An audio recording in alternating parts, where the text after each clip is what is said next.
All right, let's dive right into this explainer. Today, we're going straight to the ancient texts, the Hadith and the Quran, to unpack a massive domestic and theological controversy.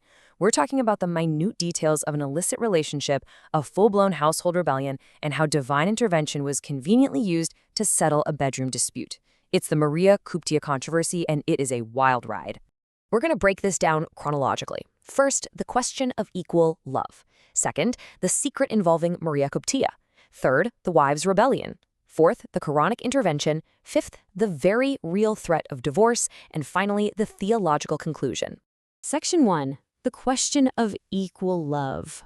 So to really understand the groundwork here, we have to look at the power dynamics. Now, Muhammad was permitted to have way more than the standard limit of 4 wives, supposedly because of his uniquely good character. But despite that special rule, he absolutely did not love his wives equally. The ground reality was full of double standards. Omar actually gives us a peek into this shifting dynamic in Medina, noticing that the wives were getting emboldened. They were answering back and even giving Muhammad the silent treatment. And this unequal love is put right out there in the open when Umar warns his own daughter, Hafsa. He tells her point blank not to be tempted to imitate her neighbor, meaning Aisha. Why? Because Aisha is, in his exact words, more beautiful. He's flat out acknowledging Aisha's higher status and the obvious favoritism. You can imagine the kind of jealousy and tension brewing there, right? Section 2. The Secret and Maria Qubtia. Now, let's look at the actual household setup that sparks this whole controversy. Abu Ubaidah lists Muhammad's 4 concubines, and among them is Maria, or Maria Qubtia, the mother of his son Ibrahim. The texts establish that Muhammad routinely had sexual relations with his female slaves, setting the stage for his specific relationship with Maria. And here is where it all blows up. It starts with pure deception. Out of nowhere, his wife Hafsa catches Muhammad right in her own bed, on her specifically reserved day, engaged in an illicit relationship with her maid, Maria Qubtia. Caught red-handed. So what does he do? He immediately makes an oath to permanently end relations with Maria if Hafsa just promises to keep it a secret. But shocker, the secret lasts maybe a day. Feeling totally betrayed, Hafsa breaks her promise and runs straight to her rival, Aisha, to spill the beans. Section 3. The Wives' Rebellion. Well, that leaked secret instantly turns into a massive domestic revolt. Aisha and Hafsa absolutely gang up on him. As the hadith from Sunan and Nasai tells us, they simply would not leave him alone until he confirmed Maria was forbidden to him. They intensely questioned him, confronted the deception, and aggressively held his feet to the fire, demanding he stick to his oath. And this constant grilling and the exposure of his secret really disturbed him. He completely withdrew. For 29 whole days, he refused to see any of his wives, isolating himself in anger while the domestic tension just boiled over. Section 4.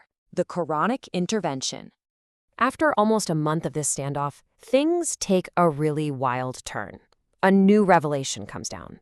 But it doesn't correct Muhammad for deceiving his wife, not at all. Instead, his God actually reprimands him for denying his own sexual desires. The verse literally asks why he's prohibiting himself from what Allah made lawful just to please his wives. God yields entirely to the inordinate sexual propensities of his servant, rather than correcting him when he went astray. Surah at-Tahrim swoops in and completely cleans up the mess for him. It legally nullifies the oath he made to Hafsa. It directly confronts the wives for leaking the secret.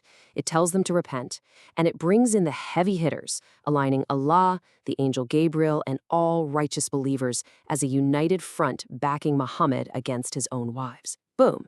The domestic problem is solved by divine decree and validating the husband's promise. Section 5. The Threat of Divorce. But it doesn't stop at just canceling the oath. It goes on the offensive with some hardcore intimidation. Verse 5 drops a terrifying threat on the wives. Submit, or perhaps, if he were to divorce you all, his Lord would replace you with better wives. That is pure intimidation, explicitly designed to force their formal acceptance of the situation by threatening them with total replacement. And why was that threat so terrifying? Because of Surah 33:53. The wives were strictly forbidden from ever remarrying anyone else after his death or divorce. If they got replaced, they wouldn't just be single. They would be left utterly destitute, isolated, and alone for the rest of their lives. Cornered by this devastating threat, the wives were successfully intimidated and formally accepted his relationship with Maria. Section 6. The Theological Conclusion. So, after looking at the deception, the illicit relationship, the rebellion, and the intimidation, we have to ask the ultimate question. Why was this specific text given? Why is the creator of the universe and the angel Gabriel intervening to settle a marital dispute over a broken promise about a maid and a bedroom? The facts point to one inescapable conclusion. Muhammad formed his God after his own image and likeness. Instead of divine authority keeping a prophet in check, the revelation yielded entirely to his own desires. Muhammad clearly seemed to control his God, not the other way around. He used divine decrees to manage his household, silence his wives' perfectly valid questioning, and validate his own actions. Which leaves us with this final, profound thought to chew on. Do revelations dictate the actions of a prophet, or do a prophet's desires dictate the revelations? When you look at how deeply human conflicts shape these ancient texts, it's a critical question you just can't ignore. Thanks for joining me on this explainer.